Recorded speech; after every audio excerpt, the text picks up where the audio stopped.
May 4, 1942. The Coral Sea, Southwest Pacific. Dark squalls sweep across a restless ocean where two mighty fleets grope for each other through rain and fog. They will never trade a single broadside. Instead, their struggle will unfold entirely in the air, a first in naval history. In the next 4 days, the Pacific will erupt in chaos. More than 140 aircraft will be lost. The proud American carrier USS Lexington will explode and sink, taking over 200 sailors and 36 planes to the depths. The Japanese light carrier Shoho will be pounded by 13 bombs and 7 torpedoes before vanishing beneath the waves. Shokaku, one of Japan's finest fleet carriers, will be torn open by bomb strikes and forced out of action for months, while her sister Zuikaku will be left nearly aircraftless. An oiler and a destroyer will be obliterated. Torpedoes and bombs will rip through steel decks. Internal fires will trigger massive detonations that shake the sea itself. Yet from this storm of fire and miscalculation emerges a shocking outcome. Though the Japanese score a tactical victory, sinking more tonnage, their invasion of Port Moresby collapses, and 2 elite carriers are lost for the upcoming showdown at Midway. This was the battle beyond the horizon, the first great carrier versus carrier clash, a battle of radar blips, brave pilots, and split-second gambles where air power, not battleships, ruled the day. While the Pacific seemed endless and calm through early 1942, hidden signals of coming violence pulsed across the ether. In March and April, American and British cryptanalysts, hunched over radio intercepts in darkened rooms from Pearl Harbor to Melbourne, began noticing a pattern. Unusual Japanese naval chatter about a mysterious target code named RZP. On April 9, their work paid off. A decrypted message confirmed that RZP meant Port Moresby, the key Allied stronghold on the southeastern coast of New Guinea, just across the Coral Sea from northern Australia. The Japanese plan, now exposed, was breathtaking. Operation MO would seize Port Moresby and nearby islands, cutting Australia off from US supply routes and setting the stage for an even larger strike on Midway and the Aleutian Islands to lure and annihilate what remained of the American carrier fleet. Tokyo's admirals believed this would be another unstoppable sweep, like Pearl Harbor, the Philippines, and the Dutch East Indies. But their confidence rested on fatally flawed intelligence. Japanese scouts assumed the Americans could muster at most a single carrier in response. In reality, Admiral Chester W. Nimitz, commander of the US Pacific Fleet, had already decided to gamble everything. He ordered 2 carriers, USS Yorktown and USS Lexington, 7 heavy cruisers, a light cruiser, and 15 destroyers to converge in the Coral Sea. To Nimitz, the stakes were crystal clear. If Port Moresby fell, northern Australia itself could be isolated or even invaded. He chose Rear Admiral Frank Jack Fletcher, a Medal of Honor recipient from the Veracruz campaign, to lead the strike force. Fletcher's counterpart in the Lexington group was Rear Admiral Aubrey Fitch, a seasoned aviator and longtime colleague. Together, they formed Task Force 17, a mix of American and Australian ships reinforced by Rear Admiral John Crace's flotilla. Through late April and early May, as these forces secretly converged, a new dimension of warfare emerged. Reconnaissance planes and codebreakers became as decisive as big guns. Every message could reveal a fleet's position. Every decoded fragment might save or sink a carrier. In this hidden world of radio static and pencil-scribbled coordinates, the fate of the South Pacific was being written.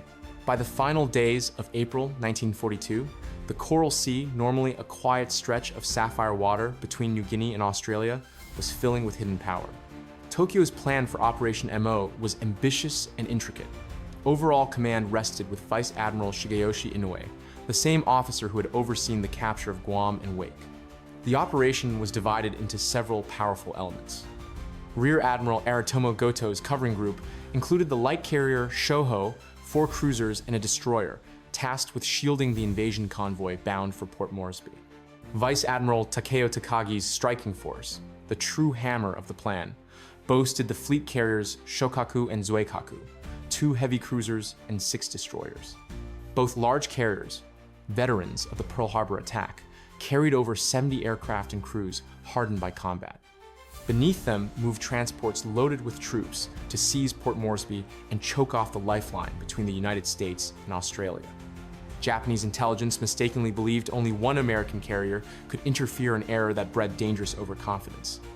Across the ocean, Admiral Chester W. Nimitz placed his faith in a new era of naval warfare carriers and codebreakers. He concentrated every available ship at a rendezvous point marked on charts with a quaint name, Point Buttercup. On May 1 at 6:15 a.m., the U.S. carrier groups under Rear Admiral Frank Jack Fletcher aboard USS Yorktown and Rear Admiral Aubrey Fitch aboard USS Lexington joined forces. Around them formed a shield of 7 heavy cruisers, a light cruiser, and 15 destroyers, reinforced by an Australian-British flotilla under Rear Admiral John Crace, whose cruisers Australia, Hobart, and Chicago added extra gunfire and anti-aircraft punch. Yorktown, completed in 1936, carried 72 aircraft on an 802-foot flight deck.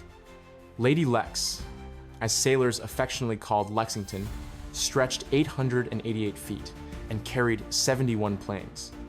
Together, these two great flat tops represented America's best hope to block Japan's advance toward Australia.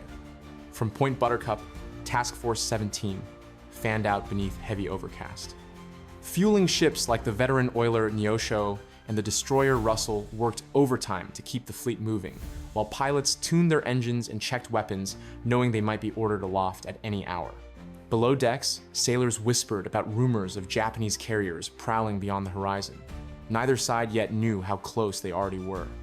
Over the next days, Japanese and Allied scouts would repeatedly miss each other by mere miles, two great armadas circling in the dark, each certain that the next dawn might bring either triumph or catastrophe. The opening blows of the Coral Sea battle came not from a grand clash of fleets, but from swift, calculated strikes and costly missteps. At dawn on May 3, 1942, Japanese forces made their first move, landing troops on the small, undefended island of Tulagi in the Solomon Chain. The island's new seaplane base would help control the approaches to Port Moresby, but the Japanese were unaware that American codebreakers had already revealed their plan. Rear Admiral Frank Jack Fletcher, steaming north with USS Yorktown, seized the chance to hit first. In the early hours of May 4, Yorktown's flight deck roared to life. 39 aircraft, Douglas SBD Dauntless dive bombers, TBD Devastator torpedo planes, and F-4F Wildcat fighters launched into a sky where a 100-mile-wide cold front from Australia conveniently cloaked their approach. By mid-morning, 3 successive waves descended on Tulagi, destroying a destroyer, 3 minesweepers, several small craft, and wrecking the newly built seaplane anchorage. 3 U.S. planes were lost. Fletcher then turned his force south to regroup, still unaware that far to the east, Vice Admiral Takeo Takagi's carrier-striking force was already maneuvering into position. Over the next 2 days, tension thickened. Refueling operations stretched U.S. formations across hundreds of miles of ocean. Task Force 17 risked radio silence to preserve surprise, but it meant that Yorktown and Lexington sometimes operated 100 miles apart, unaware of each other's exact location. Japanese carriers Shokaku and Zuikaku, meanwhile, steamed southeast of the Solomons, while Rear Admiral Aritomo Goto's Shoho Group pressed westward to guard the invasion convoy. By sheer luck and the heavy cloud banks of the cold front, the 2 great armadas repeatedly passed within striking distance without seeing each other. Then came a series of dramatic but misleading encounters. On May 6, a Yorktown scout plane spotted and bombed a Japanese submarine, which escaped to report the U.S. presence. Later that day, Allied patrols again missed Takagi's carriers by barely 70 miles, close enough that U.S. aircraft even overflew the enemy hidden beneath clouds. Each side was stalking ghosts. The next morning, May 7, confusion turned deadly. A Japanese patrol mistook the oiler Neosho and the escort destroyer Sims for a carrier group. Acting on that false report, Takagi launched a powerful strike of 78 aircraft. While those bombers were en route, a cruiser floatplane finally spotted Yorktown and Lexington, but the Japanese strike could not be recalled in time. By mid-morning, 3 waves of bombers fell upon the 2 unsuspecting American auxiliaries. Sims was smashed by multiple 550-pound bombs and sank within minutes, losing 379 of her crew. Neosho, hit repeatedly and even rammed by a crashing enemy plane in what may have been the first suicide attack of the war, burned fiercely and drifted for days before being scuttled. Ironically, the destruction of Neosho and Sims may have saved Task Force 17. While Japanese bombers wasted their fury on the wrong targets, Yorktown and Lexington avoided a devastating early strike. Elsewhere, Rear Admiral John Crace's Australian-American Surface Group, detached to intercept the Port Moresby invasion convoy, endured hours of relentless bombing and torpedo attacks from Rabaul-based aircraft, and even friendly fire from US planes. Yet not a single enemy bomb or torpedo found its mark. By the end of May 7, the battle had already claimed hundreds of lives, a destroyer and a vital oiler, but the true carrier duel still lay ahead. Both fleets now knew their main opponents were close. Fletcher's task force had slipped back beneath the protective cold front, while Takagi and Goto prepared for a decisive blow. In the darkness of that night, both sides braced for a new kind of naval warfare, a carrier battle fought almost entirely beyond visual range. Dawn on May 7, 1942 broke over a restless coral sea, heavy with mist and tension. Both commanders knew the decisive blow was near. At first light, Vice Admiral Takeo Takagi launched reconnaissance flights to find the American carriers, unaware that a fatal error had already set his forces on the wrong path. One scout plane reported sighting an aircraft carrier and a cruiser far to the south. In truth, the pilot had only glimpsed the oiler Neosho and the destroyer Sims, the very ships later annihilated in the furious midday attacks. Believing he had found Fletcher's main strike group, Takagi ordered 78 bombers to attack. That miscalculation left Rear Admiral Aritomo Goto's covering group, with its small light carrier Shoho, dangerously exposed as it moved to shield the Port Moresby invasion convoy. At 8:15 a.m., a Yorktown scout broke radio silence with electrifying news: 2 carriers and 4 heavy cruisers. It was an overestimate. Shoho was the only carrier, but it was enough. Rear Admiral Frank Jack Fletcher immediately ordered an all-out strike. Lexington and Yorktown cleared their decks, launching 93 aircraft SBD Dauntless dive bombers, TBD Devastator torpedo planes, and Wildcat fighters into the humid sky. Shortly before noon, American planes found Shoho moving under scattered sunlight north of the cold front. The first wave of Dauntlesses peeled into screaming dives from 12,000 feet. Explosions flung 5 Japanese planes off Shoho's deck before she could launch a proper defense.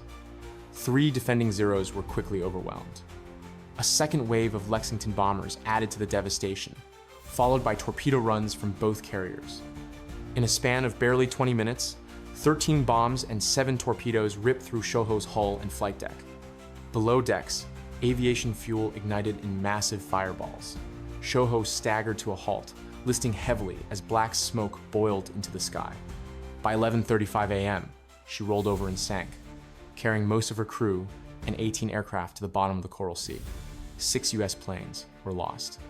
Over Task Force 17's loudspeakers, crews heard the exultant voice of Lieutenant Commander Robert Dixon, who led one of the Dauntless squadrons. "Scratch one flat top." The phrase became a rallying cry across the Pacific. Fletcher, however, resisted the temptation to press deeper that day. He knew Takagi's larger carriers, Shokaku and Zuikaku, were still unlocated and dangerous. American pilots were inexperienced, and many would be flying back at night if another strike were launched. Fletcher's choice to conserve strength proved wise. As his air crews recovered and rearmed, Takagi's misdirected strike finally found Neosho and Sims, destroying them but missing the main US fleet entirely. By nightfall, the balance of power had shifted. Japan had lost its first major warship of the Pacific conflict, and the Port Moresby invasion force was ordered to pause and pull back. Yet the duel was far from over. Both sides understood that the next sunrise would bring the decisive encounter, a full carrier versus carrier battle that would test every pilot, gunner, and damage control team to the limit. The dawn of Friday, May 8, 1942, rose damp and uneasy over the Coral Sea. After a tense night of maneuvering in darkness, both fleets knew the showdown had arrived. Whoever found the other first would strike the harder blow. The weather seemed to favor Japan. A massive cold front draped thick rain and clouds over Vice Admiral Takeo Takagi's carriers Shokaku and Zuikaku, masking them from prying eyes, while Task Force 17 lay exposed under a hard morning Sunday. At 8:22 a.m., Japanese scout pilot Kenzo Kano sighted the American carriers and radioed their position before running out of fuel and crashing, guiding his comrades at the cost of his life. Almost simultaneously, a Lexington Dauntless spotted Takagi's carriers northeast of the U.S. force. By the time the report reached the flag bridge, Fletcher and Rear Admiral Aubrey Fitch had already launched 48 SBD Dauntless dive bombers, 21 TBD Devastator torpedo planes, and 16 F-4F Wildcats. High above the Pacific, two deadly waves of aircraft passed each other unseen. U.S. bombers heading north, while 69 Japanese planes, 18 torpedo bombers, 33 dive bombers, and 18 fighters streaked south toward their quarry. Just before 11 a.m., the opposing strikes hit almost simultaneously.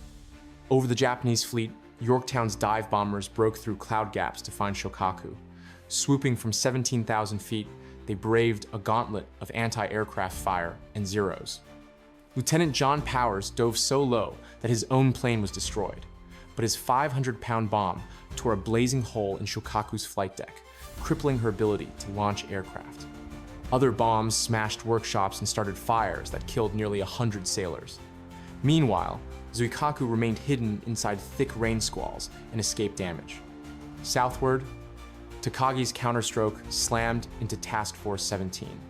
Lexington's radar picked up the incoming attackers at 70 miles, and every Wildcat that could fly clawed for altitude, but fuel shortages and poor positioning left gaps. At 11:18 a.m., chaos erupted. Torpedo planes swept in from opposite bows in a classic anvil attack. Captain Frederick Sherman swung Lexington hard over, but two torpedoes struck home within minutes, one forward, one amidships. Above, dive bombers screamed down from 17,000 feet, scoring a direct hit on a portside ammunition locker and another on the massive funnel structure. Yorktown fared better, dodging all torpedoes, though a single 550-pound bomb sliced through her flight deck near the island, killing 37 and starting a stubborn fire that damage control crews quickly contained. When the last enemy plane withdrew around noon, Japan had lost 43 aircraft and many veteran pilots, while the Americans counted 33 planes down. On paper, the damage looked balanced. Shokaku was battered and burning, Shokaku's air groups were depleted, but unseen danger still lurked inside Lexington. Aviation fuel vapors seeped into ruptured compartments, forming invisible bombs waiting for a spark. Despite her wounds, Lady Lex continued flight operations. Crews shifted oil ballast, patched torpedo holes, and recovered planes. Captain Sherman even joked grimly to his damage control officer, "If we're hit again, take it on the starboard side this time." But at 12:47 p.m., a hidden pocket of gasoline vapor ignited, setting off a chain of internal explosions. Hours later, another massive blast roared through the ship, sealing her fate. By mid-afternoon, flames raged beyond control. At 4:30 p.m., Sherman ordered "Abandon ship." More than 2,700 men slid down ropes or leapt into warm Pacific waters in a calm, disciplined evacuation, so careful that even the ship's mascot dog survived. Only after all hands were clear did the destroyer Phelps deliver 5 torpedoes to scuttle the proud carrier. Slowly and defiantly, Lexington slipped beneath the waves, carrying over 200 sailors and 36 aircraft to a quiet grave. As night fell, Takagi turned north to regroup. His goal of destroying the U.S. carriers had failed. Shokaku was too damaged to continue. Shuikaku's air groups were shattered. The Port Moresby invasion force, deprived of cover, began to withdraw. What began as Japan's attempt to isolate Australia had turned into a strategic stalemate, one that tilted toward the Allies. The Japanese air assault of May 8 left USS Lexington badly wounded but still afloat. Damage control crews moved swiftly, shifting oil ballast to correct a 7-degree list to port and plugging the torpedo holes. 3 boiler rooms were flooded, but the ship's mighty engines kept turning, and by early afternoon, the carrier was again landing aircraft. From the bridge, Captain Frederick Sherman and Rear Admiral Aubrey Fitch felt a cautious optimism. They had survived the worst, or so it seemed. But deep inside the 43,000-ton ship, danger hid in unseen places. The morning's bomb and torpedo hits had ruptured aviation fuel lines. Invisible clouds of gasoline vapor seeped through ventilation ducts and pooled in isolated compartments. Just before 12:50 p.m., sparks from an electrical generator ignited those fumes. A muffled boom rocked the hull. Sailors near the hangar deck felt the floor jump beneath their boots. Within minutes, secondary explosions tore through the carrier. One blast wrecked damage control parties working to seal fuel tanks. Another ripped open the bulkheads and ignited new fires. Black smoke poured upward, carrying the smell of burning paint and aviation fuel. The ship's steam siren jammed at full pitch, emitting an unearthly shriek that crewmen later said sounded like the ship itself was screaming. Still, the crew fought on. Fire hoses snaked across the tilted flight deck. Sailors formed bucket brigades in sweltering heat. Below decks, men crawled through smoke-filled corridors to shut valves and seal hatches. Several pilots who had just landed leapt back into the inferno to drag injured shipmates to safety. Communications officers relayed updates to Sherman. Fires raging forward, repeated detonations aft, pressure dropping in key boiler rooms. At 2:45 p.m., a massive new blast thundered through the forward compartments, shattering any hope of saving the ship. Flames raced unchecked, and ammunition lockers threatened to cook off. Recognizing the peril, Admiral Fitch told Sherman from the upper bridge, "Ted, let's get the men off." The order to abandon ship came calmly but carried enormous weight. Over 2,700 sailors and airmen assembled on the broad, gently listing flight deck. Discipline never faltered. Men descended rope ladders or leapt into the warm coral sea, where waiting destroyers and cruisers pulled them aboard. Even the ship's mascot dog was carried to safety. Captain Sherman was the last to leave. At 4:30 p.m., with every survivor clear, the destroyer Phelps moved alongside and fired 5 torpedoes into the blazing hulk. Water surged into Lexington's wounds. Flames illuminated the evening sky as the great carrier rolled slowly to port and slipped beneath the surface just after nightfall, taking over 200 of her crew and 36 aircraft to a silent grave 2 miles down. The loss of Lady Lex was a heavy emotional blow to the U.S. Navy, yet her sacrifice had not been in vain. In buying time and absorbing Japan's fiercest blows, she helped cripple the enemy's offensive and ensured that Port Moresby remained out of Japanese hands. Her crew's courage under relentless fire became legend, inspiring the Navy in battles still to come. When darkness fell on May 8, 1942, the Coral Sea lay strangely quiet. Oil slicks spread across the swells, mingled with the wreckage of aircraft and the memories of men who had fought through a storm of steel and fire. Both fleets were bloodied. Japan had sunk one American fleet carrier, USS Lexington, and badly damaged Yorktown. The United States had sent the light carrier Shoho to the bottom, mauled the powerful Shokaku, and left Zuikaku without enough aircraft or pilots to fight. Neither side had achieved the decisive annihilation they sought, yet the consequences were enormous. For Japan, the Coral Sea was a strategic defeat hidden behind the veneer of a tactical victory. Their original plan, Operation MO, the seizure of Port Moresby, collapsed. Without air cover from Shokaku and Zuikaku, the invasion force withdrew and never tried again.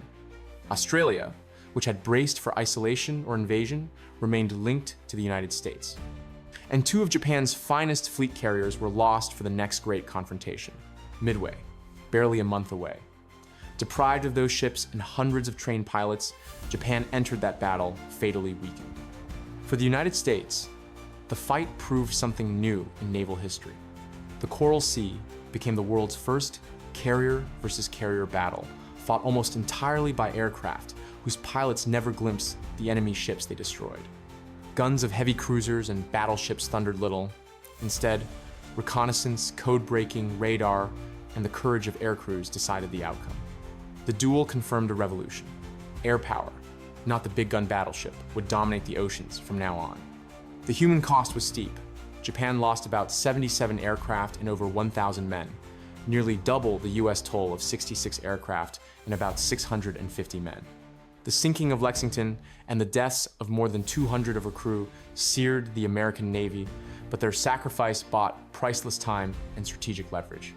Within days, Yorktown limped back to Pearl Harbor, where round-the-clock repairs readied her in time to play a decisive role at Midway. Historians sometimes call Coral Sea the Battle of Naval Errors because of the false sightings, misdirected attacks, and decisions made on fragmentary intelligence. Yet those very uncertainties defined the new reality of naval aviation. From radar blips to radio intercepts, from blind dives through cloud to split-second torpedo runs, the battle showcased the fog and fury of modern war. In the end, the Coral Sea was far more than a single clash. It was a hinge of history. It blunted Japan's southern expansion, safeguarded Australia, and set the stage for the shattering American victory at Midway. It proved that courage, adaptability, and intelligence could overcome even superior numbers and experience. And it demonstrated once and for all that the future of naval warfare belonged to the carrier decks and the aviators who launched from them battles fought beyond the horizon, where steel leviathans might never see one another, yet decide the fate of nations.